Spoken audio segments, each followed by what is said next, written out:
This video is how to change a stator on a 2005 Daytona 675. First, remove all the bolts around the stator cover, which we have done. There should be about 9. Once that's off, the gasket's probably going to be stuck, so you're going to need to tap around it with a hammer. Be sure to do this very lightly so you don't crack the actual cover.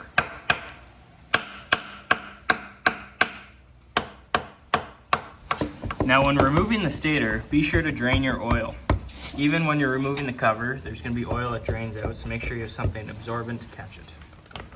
Once loose, make sure to wiggle the cover free and separate it from the crankcase, making sure none of the actual gears fall out. So when the cover's off, you'll see that the stator is right here with the windings. It also has the cables going through the cover down to the stator. So this is a piece we're going to be replacing.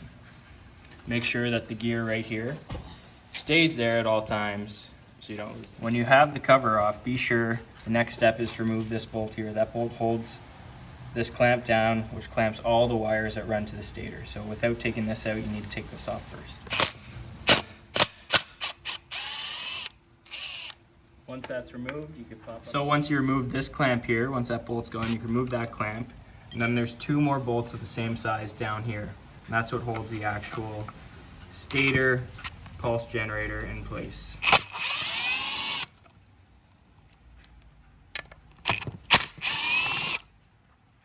So once that's removed, now the wiring should be freed up.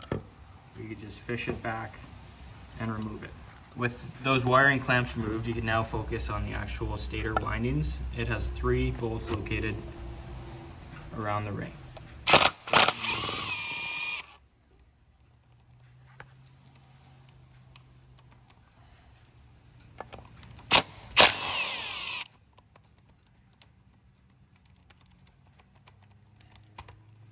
Stuck on there.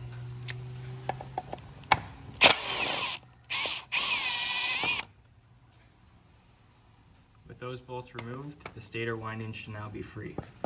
Might take a little bit of elbow grease to get it off, but it should pop right out. And that's your stator windings. So how does this work, you might ask?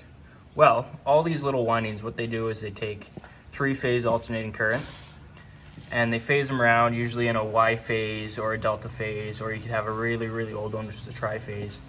And what that does is it spins all to these points, and these points rotate around, and it gets to this mag pulse and creates a pulse generating. And all these points do is fire your spark plugs.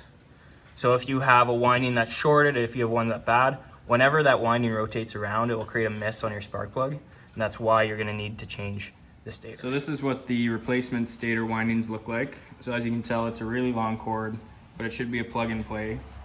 So what we're going to have to do now is we're going to have to chase back the stator winding wiring all the way through the bike, which will probably require removal of the gas tank. So bear with us and we'll complete that step. So first step in removing the gas tank, turn this key here and that will pop your seat.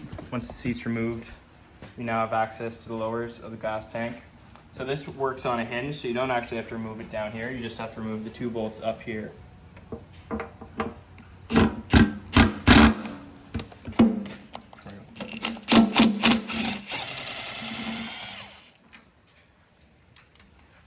also helps if your fuel tank is empty. If it's not empty, not a big deal. Just make sure that all the fuel shutoffs are on so you don't leak any fuel whenever you go to hinge it back. So with those 2 bolts removed, you can now hinge back the fuel tank. Making sure that any wiring at the bottom doesn't get snagged. Do it safely. This is about all you'll need in order to work on the stator. So quick identification of where the wires run, just press up on the wires. You should see them move up here. And this is where we'll actually be disconnecting the stator windings. So we've run into a little bit of snag, not a big issue. Hopefully for those changing their stator windings, it's a bike you've owned, so there should be factory connections.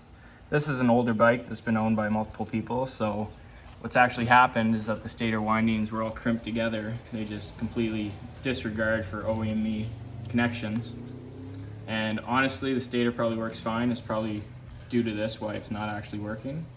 But since we have a new stator, we're gonna take this out. We're gonna have to wire in our own connections, but hopefully if you have the OEM connections, this will be a lot easier. So with the old stator removed, put in the new one. Once the new one's in, what you're gonna do is reinstall it onto the bike. That way, whenever you chase the wires up to install the wires, it's easier to work with. You're not dealing with any stretch on the wires. Just makes it overall easier for you. When putting the cover back on, make sure all bolts are in place, and also make sure that you put on the bracket that holds the different relays. So those brackets go on the far side bolts here, these 3 bolts.